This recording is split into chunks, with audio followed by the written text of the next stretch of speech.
Hello and welcome to another Star Wars Destiny video, and today we're doing something new. We are going to do a spoiler review. It's been a while since these spoilers released, but apparently people like these type of videos. I mean, everyone gets excited for new sets, so I figured I'd give it a shot. In any case, we're going to start out with Obi-Wan Kenobi, the Jedi Master. So he's 1519, another big hero character. His dice sides aren't that much of an improvement over something like Luke at one cost over, and he has the same health. The 2-3 versus 3-3 for 1, they're very similar. The one advantage that Obi-Wan would have, you might say, is that he has the guard and or destiny advantage.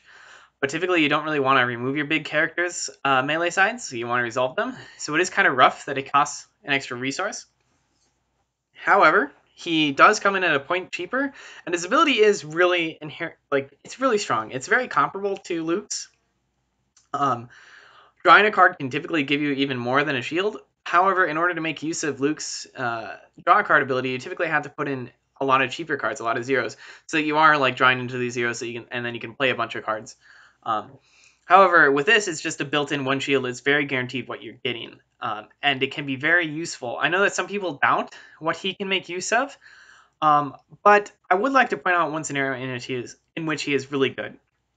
Well, first off, if nerfs come out for big heroes, hopefully the game slows down a bit, and we go from a 2 to 3 turn game to a 4 to 5 turn game. If that's the case, big characters don't die until turn 3. You're looking at 3 health from his activation. Pretty good. Of course, it's not the same exact thing as health because it's shields, but still pretty strong.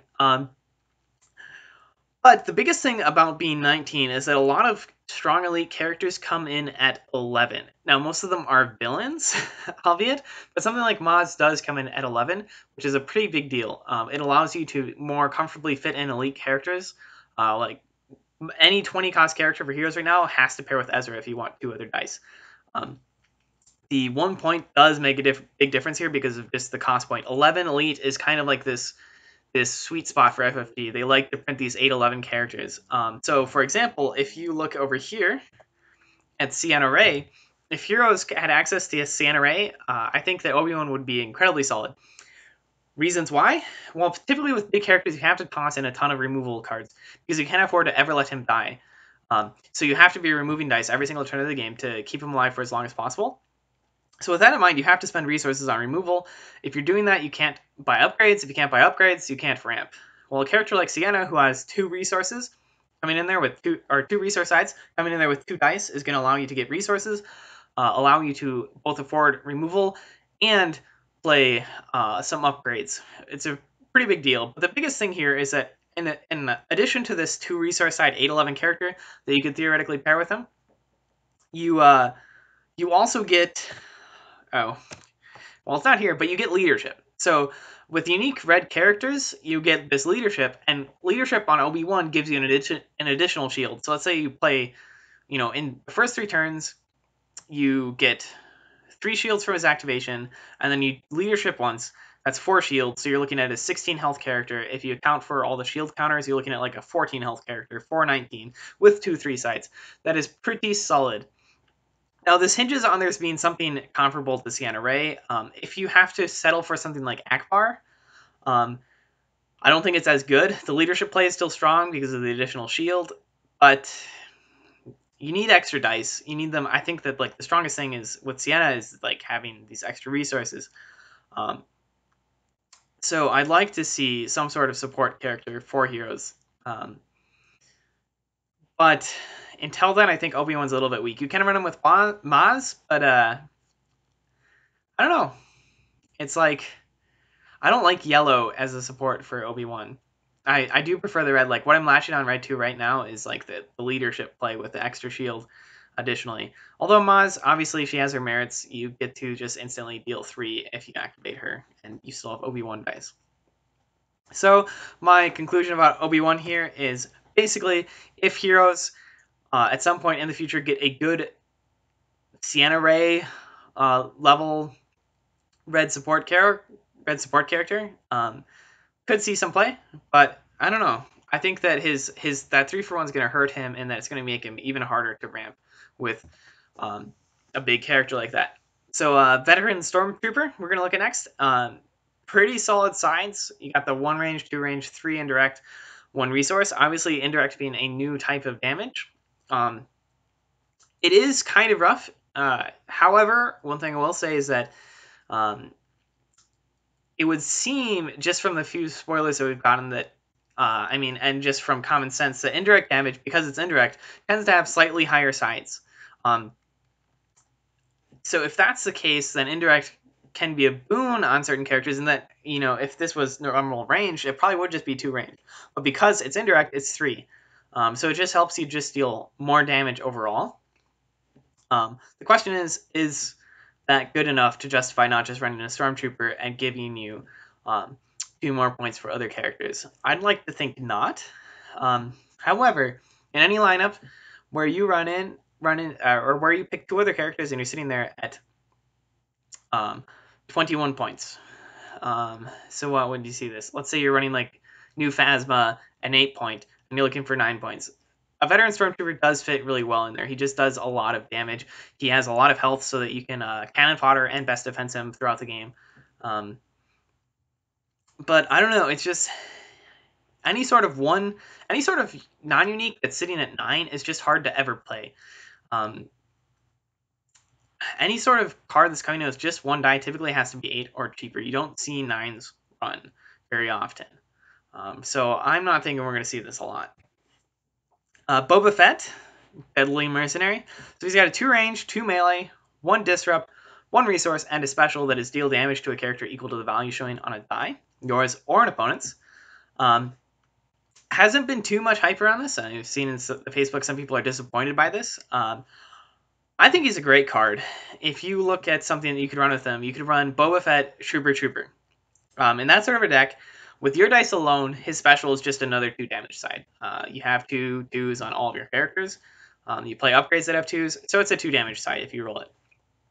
Not bad having 2 2 2. The other characters in that have all base sides, so you're not too concerned about modifiers. Obviously, upgrades that you want to be playing on them would likely have modifiers, but you could just play something like Riot Pecan in that deck and just not care about modifiers at any point. Even like something like a Jetpack, which has that, sweet 4-side and then theoretically combos with the special. But the biggest thing that I think people miss out on is just how much damage that special can deal and how threatening it is. If you start the turn and you roll out your Boba Fett and you hit special, it's really rough for them to roll in a character with any sort of big die on them, or to roll in a support. I think we're going to see later on the Resistance Bomber, which has like a 6 indirect side. On it, for 3-cost support, if you activate Boba before this hero support deck activates their supports and you roll a special, if they can't remove it, they're doomed. Like that, they're rolling out and they're just taking 3 to 6 depending upon what you rolled on that Resistance Bomber. It's not as good as a Force Throw, obviously, but it's built into your character, and because there's no limit on this, I kind of get annoyed when FFG does this. Often there's just no limits on these cards that are like, oh, the value on a die. Well, here's another card that has no limit on a value on a die. So if your opponent rolls out an ATSD, hits a 5, that's 5 damage for you. It's a lot. Obviously, that's not consistent. It's not going to always happen.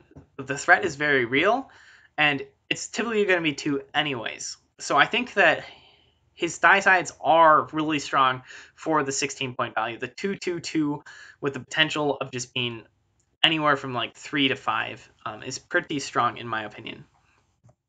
Dr. Aphra, more unique style of a character. First droid each round is decreased by 1. We're about to see another droid.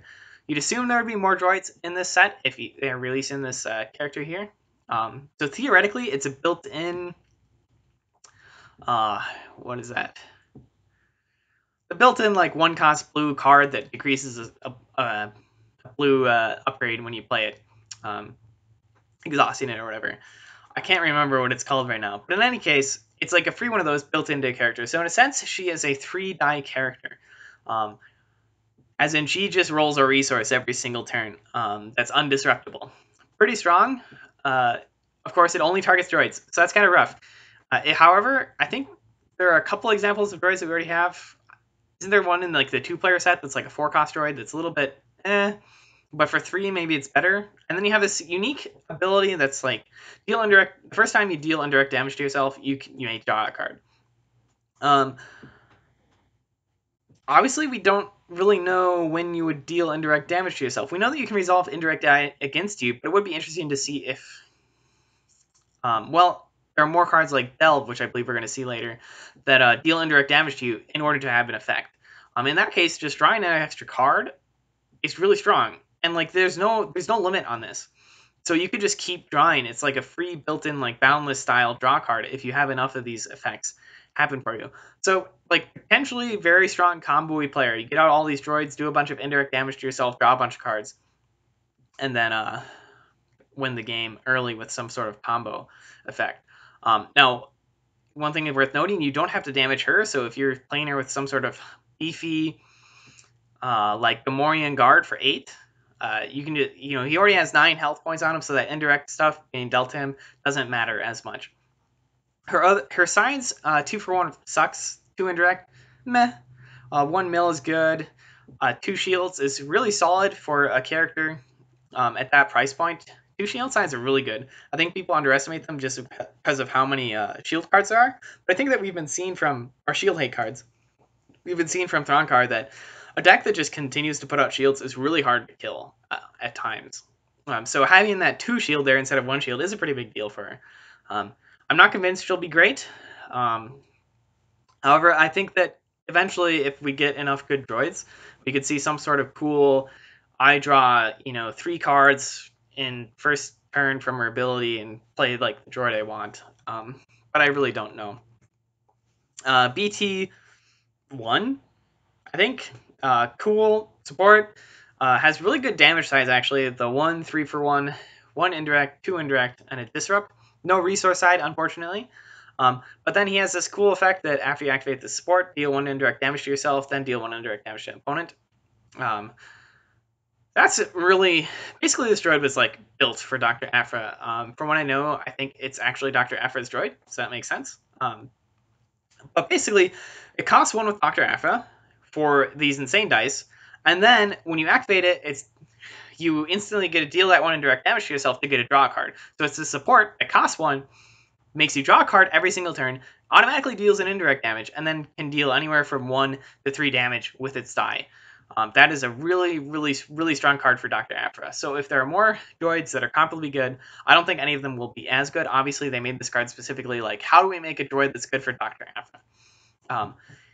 However, if like this, just 2 of these, and then if they give you, if there are like 6 more droids that you can run that are good, I could see Dr. Aphra having a place. In other decks, it's kind of rough to pay 2 for it. There are better upgrades and stuff that don't hurt yourself when they activate. Luke Skywalker, he is an interesting character. Overall, like his sides are one of those underwhelming die sides. They're solid, but they just don't do anything interesting. There are too many 1s on it, 2 1 damages, and a single 2 damage. They're primarily ranged, which is interesting in the hero blue category. There aren't many of that. It's like the whole Django, Finn, those type of dice that they just feel underwhelming. However, he is at the 14 point cost, so those dice don't need to be amazing for 14 points. And he does offer you 11 health, so pretty solid. And then he has this power action that is really good as a finisher in late game. So turn 4, when you've had stuff redeploy to him, you don't really need to buy any more upgrades. You're maybe playing one for removal, and then if you have 2 resources sitting there, just being able to automatically deal 2 extra damage is a really good finishing card. And it can be on his upgrade dice too, so that's really nice that it doesn't have to be his own character dice. I don't know. He could see a place if you play him with some sort of 16 hero elite who they need to kill first and then Luke finishes. I could see it. I find his dice to be a little bit too underwhelming at the beginning of the game. But I don't know. Maybe I'm just being a pessimist. The one thing I will say is that the 2 range sides is kind of nice for force misdirect. So if you like that card, if you like the odds of just rolling an extra ranged can really help if there's a ranged meta. And if you run him with like a 16 elite blue hero character, then you could have really good odds of having both ranged and melee sides showing. So good character, but overall, I hate looking at a bunch of ones on a dice. I like it when characters deal more, and the problem is that you can just they're just typically more efficient things than that. Now, yeah, I don't know. I'm rambling at this point. His ability makes him good at the end of the game, but I think characters need to be good at the beginning of the game. Because it matters so much, but maybe he does help you just come back and win from the brink. Maybe I'm just being a downer. Obi-Wan Kenobi's lightsaber. Um, Solid sides. No redeploy, though, so when you're looking at like what you want to run in your blue hero decks, they're typically a bunch of 2-cost upgrades because you can just drop them, like the Shotos and the Ancient lightsabers. Ancient already has this 3-side and then 2-1 melee, so it's not a huge improvement as far as melee damage goes. And it costs 1 less. And then if you're going up to 3s, those typically you need them to be redeploys so that you overwrite your 2s when a character is going to die with something like a raised lightsaber, which is, in my opinion, easily equal to Obi-Wan's lightsaber. The one cool thing about it, though, is that, I mean, you can't underestimate its potential in some sort of like Qui-Gon-y hero blue deck where you're just shielding up, and if your opponent doesn't have shield hate, it could be really strong. And then the special on Obi-Wan is going to be 2 damage if you roll it, because Obi-Wan activates, gives himself a shield, and the special gives a shield, and you deal 2 unblockable damage. If you already have one, then it's 3 unblockable damage. So that is potentially a really good special side. It's kind of a neat card, but I think the no redeploy kind of makes you not want to slot it in. Next card, we have Wedge. Interesting. He's got pretty good value sides. If you just look at like 2 damage, 3 damage, 3 meaningless sides for 15 and 11 health is not bad. If you paired him with like Poe Dameron, you're looking at pretty decent damage sides and solid health. The issue though is indirect damage. So you kind of have to build this indirect damage deck around him. Otherwise, you won't be able to kill the opponent's character before they kill one of your characters, and you have this huge power sink. I mean, even with indirect damage, if you're like only dealing indirect damage, you're going to lose a character first, which is pretty rough. However, in support decks, if you do run him, with making use of his power action in support decks, they typically, in my opinion, would make more use of an indirect damage deck or indirect damage than other decks, because support decks don't lose value as they go on as much as some other decks. They don't rely on upgrades or on character dice typically as much. They're more like, get my supports, and then in end game, I'm just rolling out like 5 supports and hoping to kill. And in that sense, having that +3 there, if you're able to resolve it, could mean that you just hit that amount of that critical threshold of damage early. And one thing to keep in mind is that you can run him with like normal damage, and then his indirect damage sides just help you to weaken his characters. So if you think of his damage as like 1 damage, 2 damage, because you're dealing, if they only have 2 characters, 1 and 1 possibly, or 2 to the character you're not focusing, it can get them pretty low. And then your other dice can finish off characters. But I don't know. Indirect damage is always going to be rough, I think. Unless you just have so much of it that your opponent's overwhelmed. But then it's like the Palpatine feel, where it's just so rough because your opponent has all of their characters the whole game and you can't finish them off. I think that if there's something out there for Wedge, it's going to be the whole deck that he just helps you. He's going to be 2 dice. You run him with 2 other characters, so they try to kill Wedge first. And basically, Wedge's job is to just decrease your opponent's health pool before he dies. Turn a couple of vehicle dice, and then you're just trying to survive and wipe them off with your vehicles with stuff like U-Wing special, just hitting their entire board anyways. So maybe he does belong in indirect damage with some direct damage just to finish off the lower health characters on an opponent's character's lineup. I don't know. I'm rambling again. I can't decide what to think of him. Resistance Bomber, pretty cool. Really solid sides. Once again, we're seeing, as long as something is indirect, we're just going to give it higher values. Which is a little bit scary because that could end up like speeding up the game in an indirect damage game. Not sure though. So 3 indirect, 3 indirect, 6 for 2 indirect is a little bit awkward. Like paying 2 is rough, but it's a 6 side. So I don't know. I would pay 1 to deal an additional 3, I guess. Or pay 2 to deal an additional 3, I think. If I had it. It has that annoying ability where after you activate it, you get a place of damage on it, discard it if it has 3 or more damage on it. So you only get to roll it, or you only get to resolve its die 3 times. But I think that will often not come into play, because if your opponent sees like that, 3 or the 6 side on it, he's going to want to remove it. If your opponent removes it, you don't place the damage on it. So if you buy this, even turn 1, and the dice is removed twice, you're not going to be discarding it until turn 5. Obviously, if your opponent removes other dice, then you might see it discard earlier, but I think by then it's done its job. So good support. Indirect damage, meh, but I think, you could maybe see this sort of wedge deck with indirect damage, and then U-Wings as well, and then Y-Wings, and just being like, all of these dice deal more damage than they should, and my character dice aren't what are dealing damage, except for with wedge, obviously, but they're just there to have a health pool so that my supports can finish you off. Maybe. I don't know. Han, not impressed. The 2 for 1 there at that price point sucks. Basically, any sort of supporting character can't be taking resources away from your bigger character. Your bigger character is more likely to have a 3 for 1 side. However, his ability is interesting. You can re-roll a die or an opponent's after you activate him. Pretty strong for soft control, or just if you have some sort of cheat. It can be useful. I don't know that there's a way to necessarily cheat him in yet, except for with a card like partnership. You could partnership, pay 1 to take an additional action, re-roll a die, and then resolve. The one thing I will say that is good for him is that he has 2 resource sides. I love seeing 2 resource sides on any sort of character. Resources are hands down the best side in the game, apart from damage.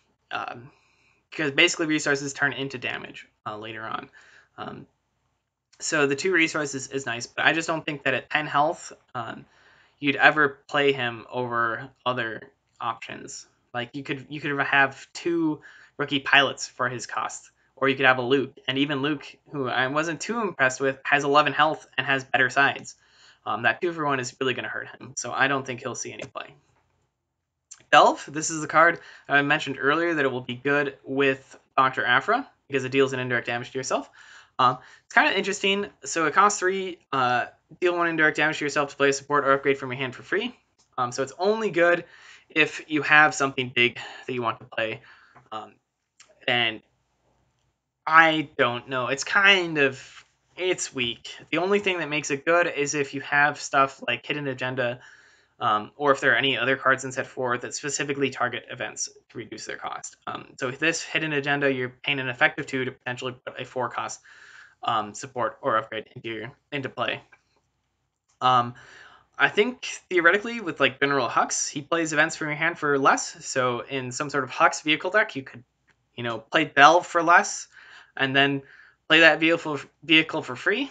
But so I guess it will have its niche applications in decks in which you can both in which you both want to run expensive cards, and you already have and you want to run event decreasing cards, because typically the supports you want to run cost 4, 5. So you're paying 3, dealing damage to yourself to gain 1 or 2 resources. Not worth. But if you can decrease its cost and then play something for free, then it can be worth. Bubble Shield, kind of cool. It's just kind of be put in there in case indirect damage is too strong. It's another 3 health. It's cool. Profitable connection. So we have plots in the game now. Cool stuff. 3 points is a lot. You're losing a lot of health if you're running this card, basically. However, when there are really strong characters in the meta who haven't been nerfed yet, that's when this card is going to become good. So, for example, if you look at a card like Heroes Ray, the new Ray, or I mean the old Ray, who has that cheat, right? And she's 12, which is pretty cheap for how good her ability is. You play her at 12, you run something like New Poe. Now this is pretty low health, obviously, but you get like the cheating of Ray, and then you get to start with an extra resource from profitable connection, so you can immediately on turn 1 drop something like a force throw or something like that. I don't think that's a viable deck, but you kind of get what I'm saying. When characters are undercosted, like a phasma, might also be a better example. You run phasma for 13 and then run an 11 cost, like, I don't know. There really aren't any good examples. Then this just slots in there like, oh, this character's undercosted. Now I can maybe fit in profitable connection, get an even stronger start than I should have. But the 3 cost just it decreases your health too much. Characters rarely have their health points wrong.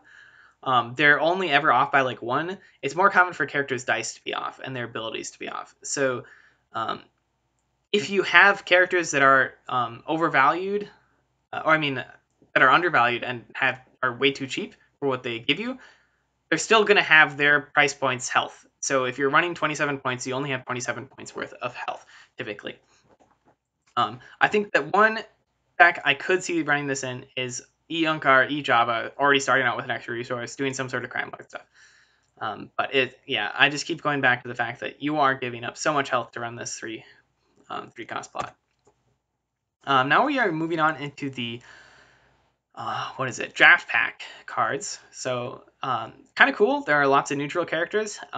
It's kind of to help out. I mean, if you're drafting, you have to be able to run both hero and villain cards, or else you can't draft without buying too many packs.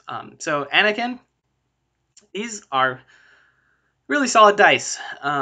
For villain, it's two for 1. However, the one of the 2s makes you discard a card, which I think that you can't underestimate like how much that can hurt. And also, if you're running neutral cards, you can't discard a neutral card. So I don't think that the special is as good as people think, and especially not as good for heroes. However, his offsides resource shield, pretty decent. Just really solid for 10-13. I don't know though. I tend to really hate supporting characters that have resource cost sides, because you need to be able to spend those resources on other things. 2 for 1 is just one of the worst sides in the game, in my opinion. So I think that while he is really solid and can go out there and deal a lot of damage, in some ways he's just much better than like a Kylo. For that 13 point, if you wanted to run the emo kids, I know you can't because you can't run them with Darth Vader, but just saying that he would fit that slot better. I hate 2 for 1 sides. I may be a little bit unreasonable about it, so I don't like the card. I won't run it very often, but I could be very, very wrong. A lot of people really think this card is strong. Lobot, meh. Super, super meh. His dice are just not 10-point dice. There's not even a double focus there. I get that the special can be pretty cool. It's a +2 on anything, and you can resolve it in combination with other specials, but if you're running, especially in like draft, if you're running this guy 1 die, chances of you rolling the special when it's his only good side is pretty rough. I mean, if you look at like Anakin, you're pretty happy with the 2 or the special or the resource. The 2 for 1 is kind of meh. Over here, you're like focus, resource, or special. But in like some sort of draft, I'm assuming you're gonna have less dice than you would normally have because your deck aren't as optimized, and you can't really run elite characters unless you're stinking lucky. And somehow draft 2 of the same character.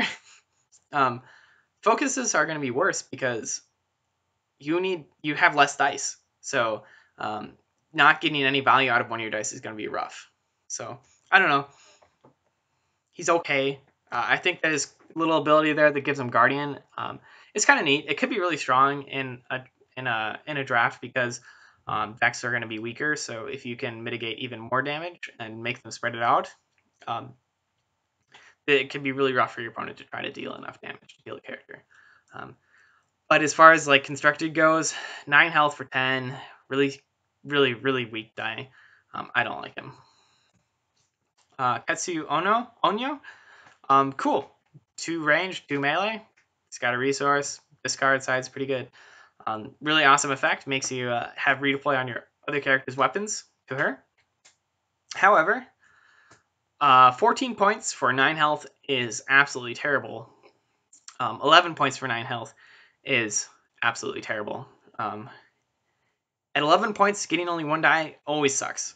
But if you're also only getting 9 health, I don't know. I think she's unplayable because of her health cost.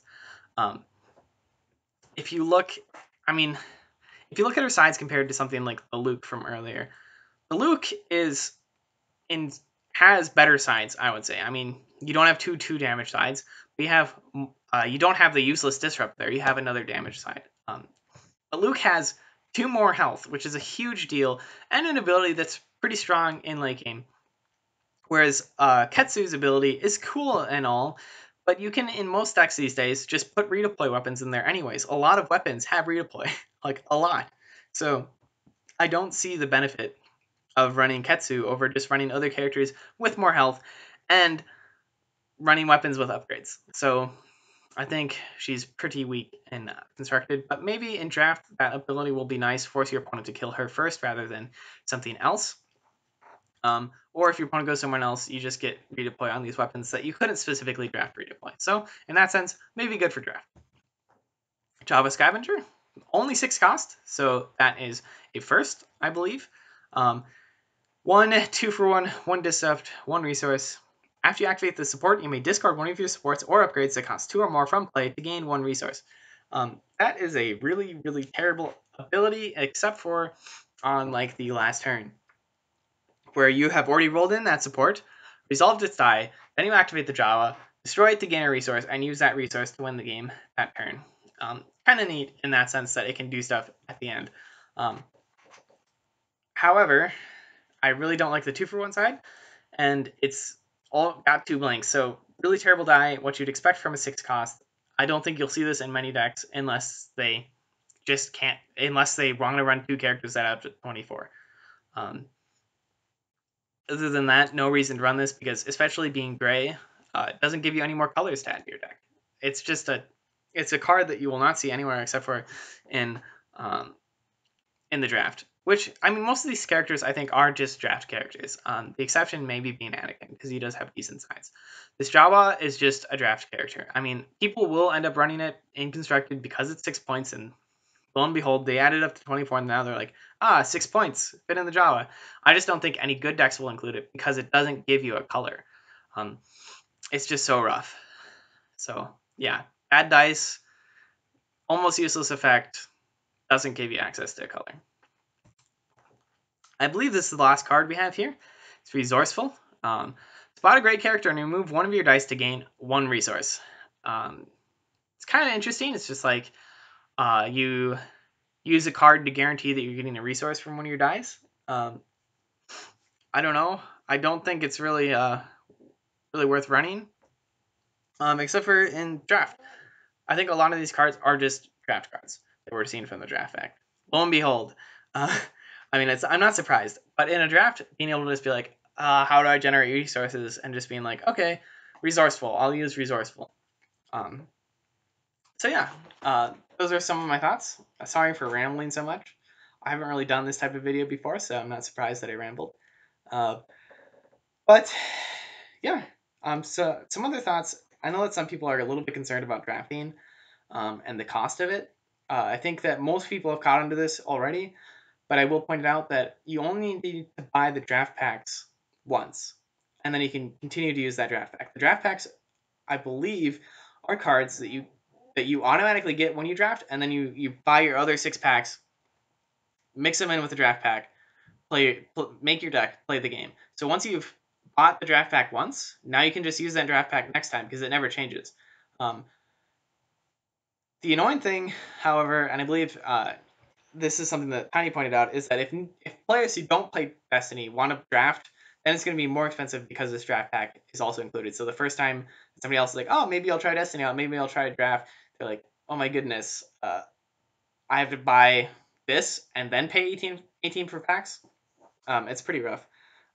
However, I don't know. I'm not too concerned. If people are really concerned about that, then all these competitive players, all of us who are going to these drafts, who bought 2 of them. I mean, we're all buying 2 of them so we can have these cards in case we want to run them in constructed. All of us who have bought 2 of them can just bring our secondary draft pack, and in our casual draft Saturday Night Destiny, if somebody's like, oh, can I draft? And you're like, yeah, sure. Here's a draft pack. Buy 6 packs. I'll get my draft pack back from you at the end of the night. Tiny was really, I mean, I don't mean to talk anything bad about Tiny. I don't really want to reference him. I try not to reference other like people in the scene in my videos, but he was really upset that like new players couldn't just get into a just draft for free. I mean for cheapish. But I do think that given the fact that all the players who do play Destiny will have bought 2 draft packs, if people are aware of the fact, and if these people are conscious of the fact that people who don't play Destiny might be coming over to the draft, then they can just bring their extra draft pack. If 6 of your normal players show up to a draft, and then 2 people want to try it out, what are the odds that they have extra draft packs sitting around? Just 2 of them. Pretty high in my opinion. So I think that on your average Destiny night, it's gonna be fine.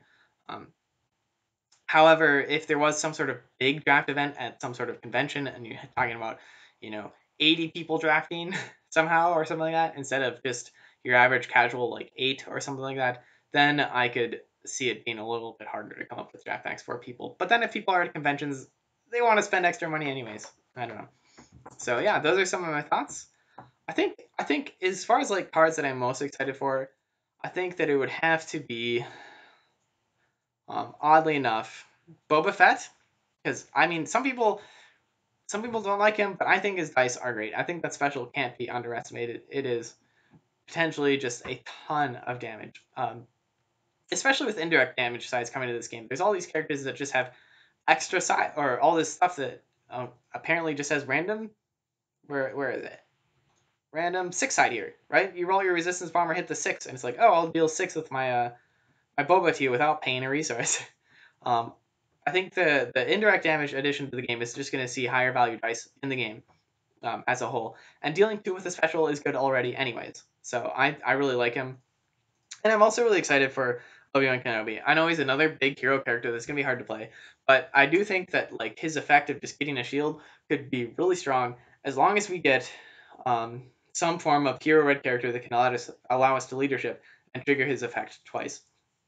I think that could be potentially really strong. Um, if we are just stuck with Akbar, then I don't know. Having 3 dice is pretty weak.